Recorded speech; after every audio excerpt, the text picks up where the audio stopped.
Alright, so we're here with my Umarex Smith & Wesson M&P R8 Revolver, CO2 BB revolver, and we're going to fire 8 rounds through this chronograph. We're doing the field test portion of this review. Make sure to check out my tabletop portion of the review for the R8, Umarex R8 Smith & Wesson M&P. I'll put a link in there here right now for you. Again, we're going to shoot 8 rounds in single action through this chronograph. This gun has a 420 FPS claimed rating. We're going to see how well it does with this 8-shot group, and we'll average it out. So here we go, 8 shots. 367, 327, 352, 320, 351. Way down under 300 there. Shot 7, 336. Last shot. Alright, 334. So we'll average that out for you. I'll put that average up on the screen for you. Not exactly 420 or even close really. Closer to 350. Now it is a cool day. It's not exactly warm outside, but I did keep this gun nice and warm inside before I shot this, just to make sure that the CO2 and the gun itself was nice and warm. And so yes, it will not shoot as high as a nice sunny warm day. Now it may not have shot at its optimal feet per second rating because of the cold temperature, but I was thinking it would do a little better than that. Anyways, we're going to move on to the target portion of this test to see what kind of accuracy we can get shooting in single action and also double action. Okay, we're all set up. I've got my Umarex Smith & Wesson M&P R8 ready to shoot from 20 feet away in a semi-rested position. So I'm kind of crouched down the back here kneeling, but I've got it rested on this sandbag in the front. We're going to pop 8 rounds through this gun in single action, and then we're going to go back, reload, and then fire them off in double action. And probably from a standing position in double action, because that's more of the action stance. So here we go. Shot 1, 8 rounds.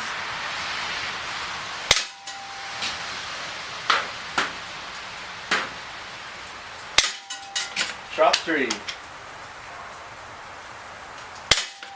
4,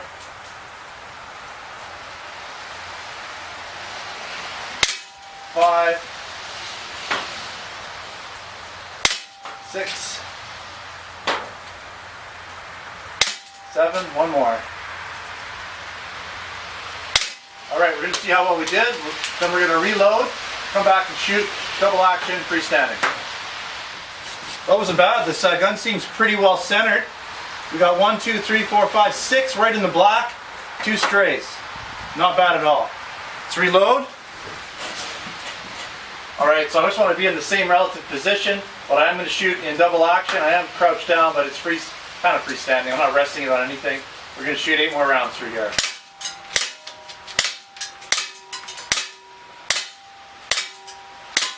Alright, I just wanted to kind of do it fairly quick, like you would if you were action shooting. And so let's see how well we did.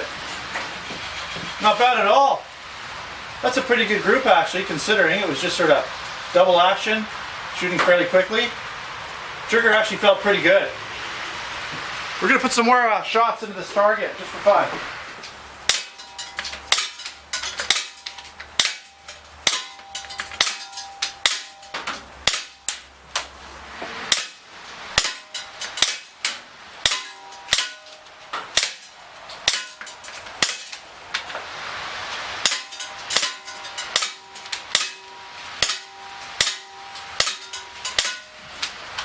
One more.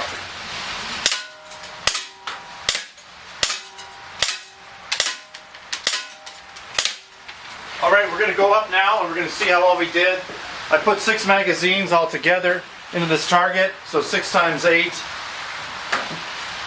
Not too bad. And you know what? It's well centered, left to right. Shoots fairly good up and down, a little bit high, not too bad. I was aiming my dots just underneath here, so I like to have the full circle above my sights.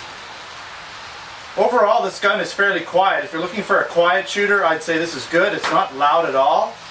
The trigger pull is actually better than I thought it would be when you shoot it. You know, when you're sitting at a table pulling the trigger. It's kind of hard to know for sure how it's going to feel when you're actually shooting it. The trigger pull in double action is very good. In single action, it actually feels almost a little bit tighter. It's kind of weird. It has a stickiness to it, but not bad. So the release is a little heavier in single action than it almost feels like in double action. Now the feet per second wasn't stellar. It wasn't super high. Nothing to write home about. But as a plinker for cans, and if you're looking for a decent revolver that shoots fairly accurately, has some nice features. Now I'm going to find out exactly how many shots I can get out of a CO2 magazine. I'm going to continue shooting here.